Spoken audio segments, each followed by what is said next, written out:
नैमिषे निमिक्षेत्रे ऋषयः शौनकादयः सत्रं स्वर्गाय लोकाय सहस्रसममासत। नैमिषे अनिमिक्षेत्रे ऋषयः शौनकादयः। नैमिषारण्य की पावन भूमि है। ये नैमिषारण्य की भूमि कैसी है? तो अनिमिक क्षेत्र है। अनिमिक क्षेत्र का क्या तात्पर्य है? जहां भगवान के सुदर्शन चक्र की निमि अर्थात जो छिद्र है, जहां पर उंगली फंसाई जाती है, वो अगर रुक गई हो, वो नैमिषारण्य।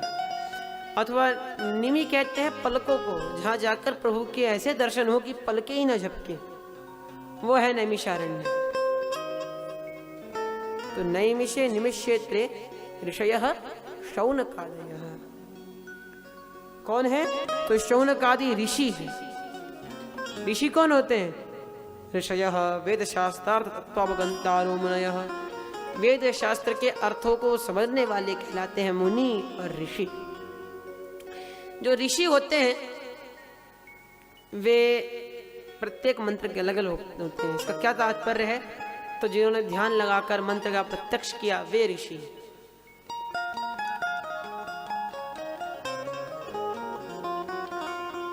प्रत्येक मंत्र के ऋषि अलग अलग हैं। इसके पश्चात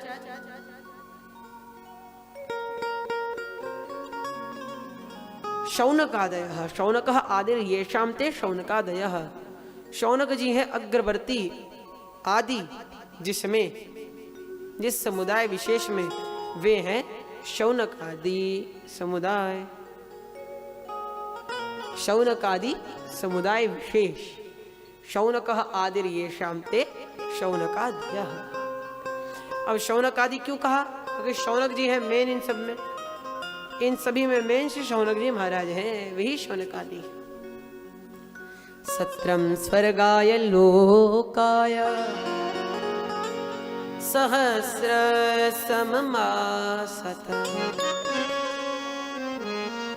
तो सत्रम स्वर्गाय लोकाय सहस्रसममासत। जो स्वर्ग की कामना के लिए यज्ञ कर रहे हैं। अरे भैया, शौनक आदि जैसे ऋषि स्वर्ग जैसे लोक को प्राप्त करने के लिए भैया यज्ञ कर रहे हैं। और कैसा यज्ञ? तो 1000 वर्षों की अवधि से परिपूर्ण यज्ञ कर रहे हैं। हमारा ऋषियों को यज्ञ करने की क्या आवश्यकता? वो भी स्वर्ग जैसे लोक को प्राप्त करने के लिए। तो यहां पर तात्पर्य है कि स्वर्ग के लोक को प्राप्त करने के लिए नहीं, तो फिर स्वर्ग शब्द में समास करना पड़ेगा। स्व अर्थात स्वर्ग और ग अर्थात गीयते गानम यत्र यस्य लोकस्य सह स्वर्गः। स्व अर्थात स्वर्ग लोक में भी जिस लोक की महिमा का गान किया जाता है वह है स्वर्ग लोक। ऐसे स्वर्ग लोक में अब वैकुंठ साकेत आपको गोलोक जो लेना है लेते रहिए। ऐसे स्वर्गाय लोकाय उस वैकुंठ धाम को प्राप्त करने के लिए 1000 वर्षों से यज्ञ कर रहे हैं। स्वर्ग जैसे तुच्छ लोक को प्राप्त करने के लिए नहीं, उस 1000 वर्षों के लिए जो यज्ञ कर रहे हैं, 1000 वर्षों से जो करते आ रहे हैं, ऐसे शौनकादि ऋषि में जो प्रमुख शौनक जी महाराज हैं, उन्होंने सूत जी से प्रश्न पूछे। 6 प्रश्न पूछे हैं।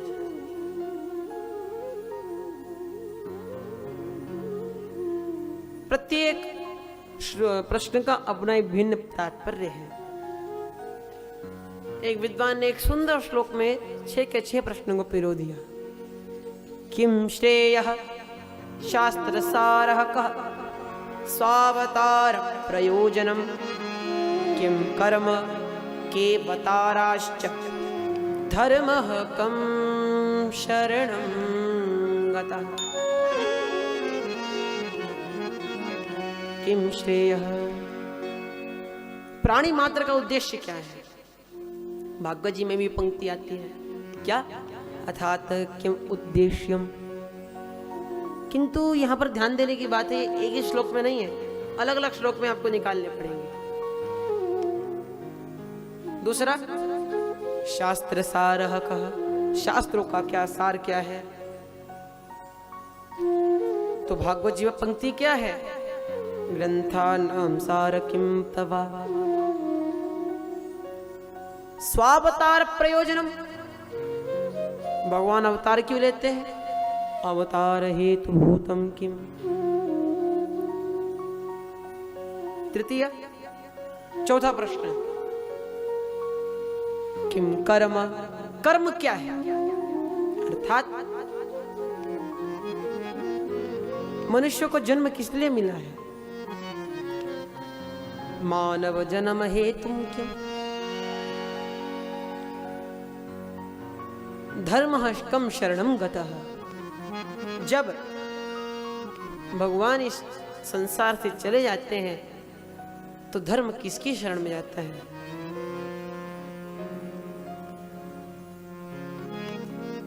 इस प्रकार जब 6 प्रश्न पूछे तब सूत जी महाराज कहते हैं, वाह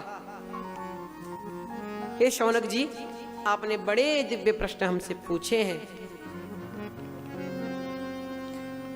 इन 6 प्रश्नों के परिणाम आप 12 स्कंदों में सुनिए, मानो एक एक प्रश्न का उत्तर 2-2 स्कंद में दिया हो। भागवत जी में शब्दावली अलग है और इस एक कारिका में शब्दावली अलग है, तात्पर्य एक है। किम श्रेयः शास्त्र सारः स्वावतार प्रयोजनम, किम कर्म के वताराश्च धर्मः कम शरणं गतः।